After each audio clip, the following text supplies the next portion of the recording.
So, hello, welcome back to Binni's Retro. For those who have been watching my ZX Spectrum videos, you know that my theme of those videos has been playing the games that I didn't grow up with as a kid. I grew up in Iceland, I didn't have access to all the games, we didn't know how to copy games after 1985, but I saw all of them in Your Sinclair magazine, and I really wanted to play all of them. What we mostly got was like compilations, kind of the bigger Ocean titles or Imagine titles, and yeah, the older games.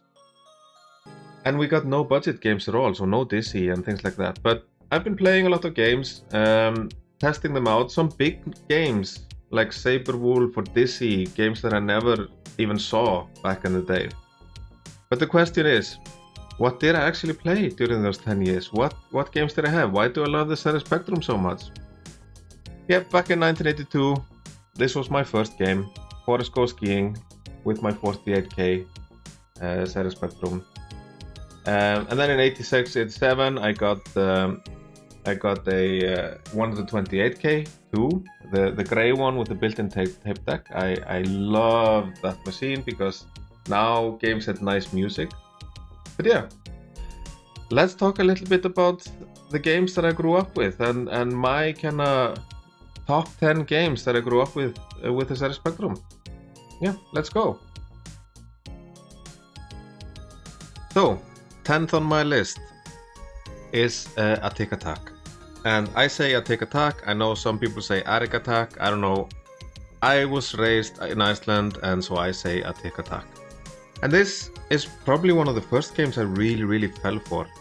I think it's 1983 and I remember getting it pretty much probably in 1983. And it's just such a wonderful game for the time. It really sparks the imagination of a 6-year-old, which I was at the time. And it's like you're in a dungeon, you can pick different characters, and the different characters, the wizard, knight, and the serf, they have different weapons, they can go through different secret passages. Some of the items that you pick up are randomized. There are keys to doors, there are items that you need to solve puzzles, and then you just need to get out. I have never ever finished this game, and I did not finish it as a kid. I just liked wandering around, checking out new areas, and it was just a wonderful adventure. A Tick Attack, a real classic.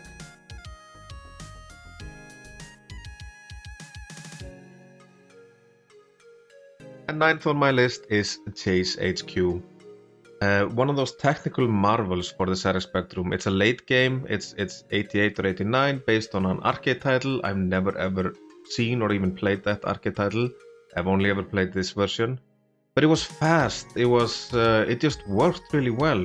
You're chasing down evil guys, there's voiceovers, there's a ticker of a lady who's just talking to you all the time and telling you what to do. It's just so impressive. I remember it being quite hard. I've always felt that this game was quite hard. I never completed it.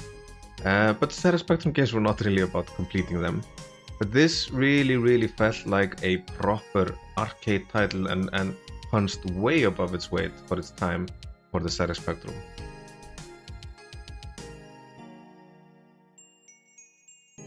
Number 8, it's a real ZX Spectrum classic.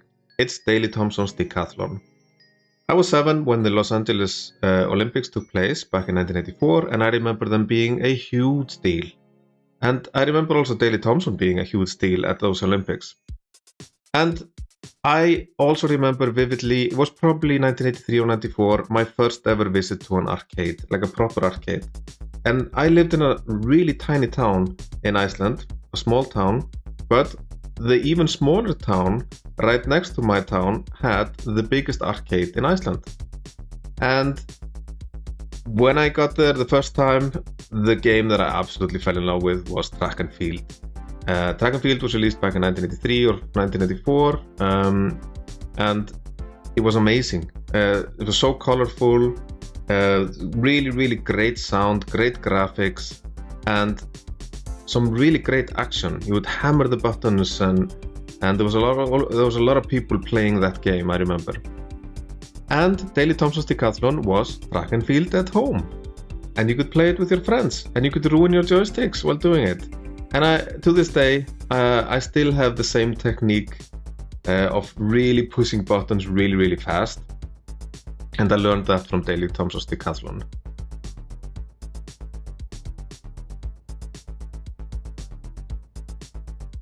Now, here's a game that really impressed me as a kid. Number 7, it's Scuba Dive. And it came out when I was 6 years old, back in 1983, and it was just so impressive. It's one of those early games, early Sega Spectrum games, where it felt like it was punching way above its weight for its time. And it's basically, you're a diver, and you're going into the water, you're trying to dive deep enough to find treasure and pearls and things like that. The animation of the sea creatures is really, really nice. And as a kid, it did feel like this ocean was endless. I know today that it wasn't randomized, it was just the same map all over. But to me, it felt like I was discovering the whole ocean floor every time that I played that game. Scuba Dive, a really, really strong early Sega Spectrum title.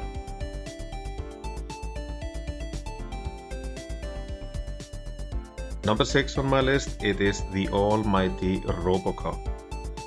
And this, back in 1988, was absolutely the biggest title for the Sega Spectrum. And like I said before, I lived in Iceland. We only got kind of the biggest titles, the biggest compilations, and the early titles.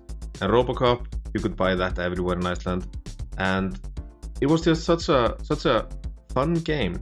It felt like an arcade game, but the quality was so high for a game of that era for the Sega Spectrum. Everything just clicked with that game. Fantastic music, good graphics.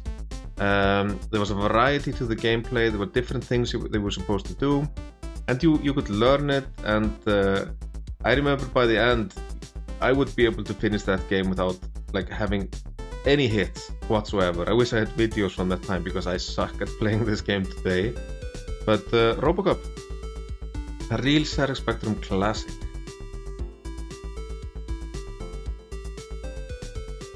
And back again with number 5, we swing back to a really, really impressive early Sega Spectrum title. This is 1983, and this is probably the first isometric game for microcomputers.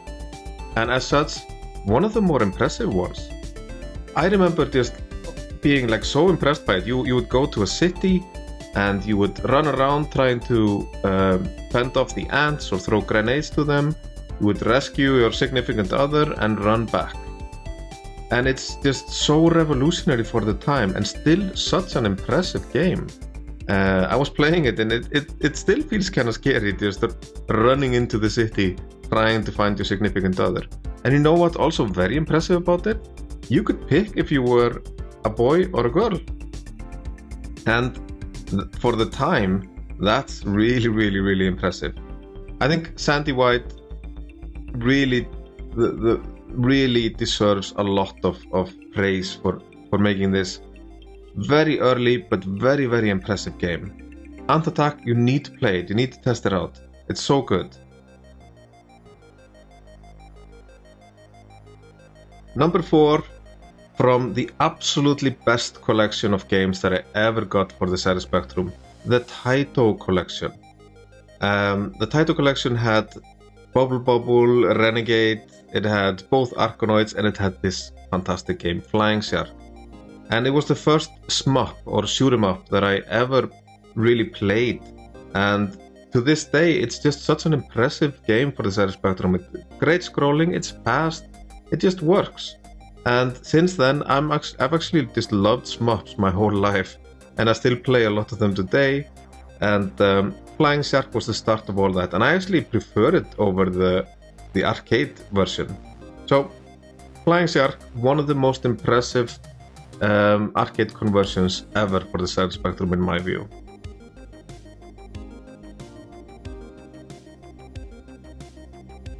Now here's another early fantastic Sega Spectrum title. Back in 1983 I think it was released.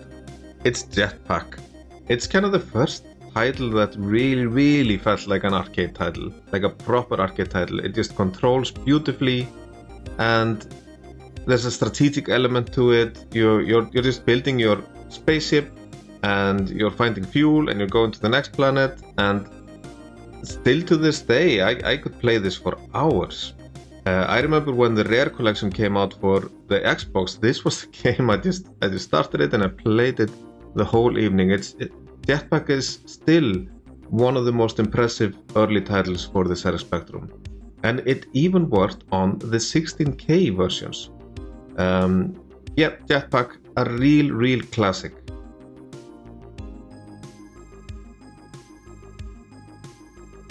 Number 2, another late fantastic title for the Sega Spectrum. It is Target Renegade. I loved Renegade, the original Renegade, and the story behind it is this basically. I mean, they made a really fantastic arcade conversion of Renegade. Actually, I think it's better than the arcade version. I don't really like the arcade version of Renegade, but the Sega Spectrum version of Renegade was fantastic. But there wasn't a sequel, like a direct sequel to Renegade in the arcades. But so what they did with Ocean and Imagine is that they made their own sequel, and it was Target Renegade. And it's one of the most impressive and fun Sega Spectrum titles from the time. It had great somber music and great graphics. It controlled beautifully. It really felt like you were walking around the city, and the motorcycle guys and the weapons that you would pick up, and you could play it with your friend as well, which was so strong for the time. And it was challenging, but it was actually one of those games that you could actually finish, which was really fun with those kind of later era games like Robocop and Target Renegade. You could actually finish it, and you could complete it. Or maybe I was just old enough to do so. I was 10 or 11 at the time. Yeah, Target Renegade. My second choice for the best game while I was growing up for the Sega Spectrum. And my number 1 title, it's always been my favorite Sega Spectrum game. It's Jet Set Willy, the sequel to Manic Miner. When it came out, I think it was 1984, it was just so amazing. It is the first game I remember looking and feeling like this for the Sega Spectrum. And it felt like exploration. There was a big house you could go through. You had to clean up your house. You had a big party after you got all the money from Manic Miner. And your housekeeper said you need to clean the house before you go to sleep. And the house is actually a David Lynch hellscape after your parties, with a bit of Monty Python in it, and it just sparked the imagination. Every room looked different. There was a lot of creativity. The animation was fantastic. It's just, for the time, it really sparked my imagination, and everyone was playing this game. Jet Set Willy, thank you Matthew Smith. You made a fantastic game back in the day. It really made me, a 7-year-old with my 48K, really happy. And sometimes I would just go to the beach in Jet Set Willy, and I would just wait for the boat to arrive. I know the boat never arrived, but in my mind that boat was absolutely there, and it was coming at some point.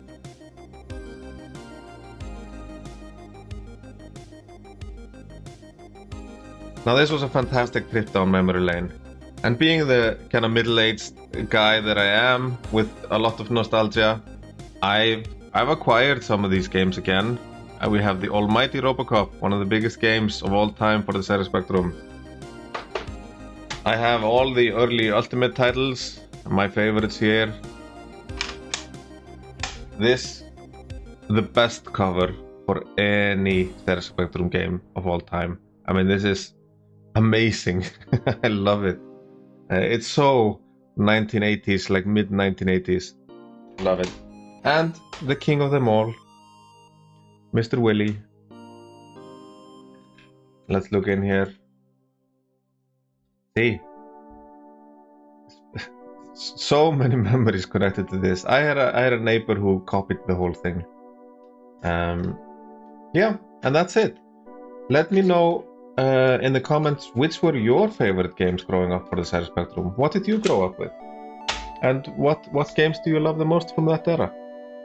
And thank you for showing up.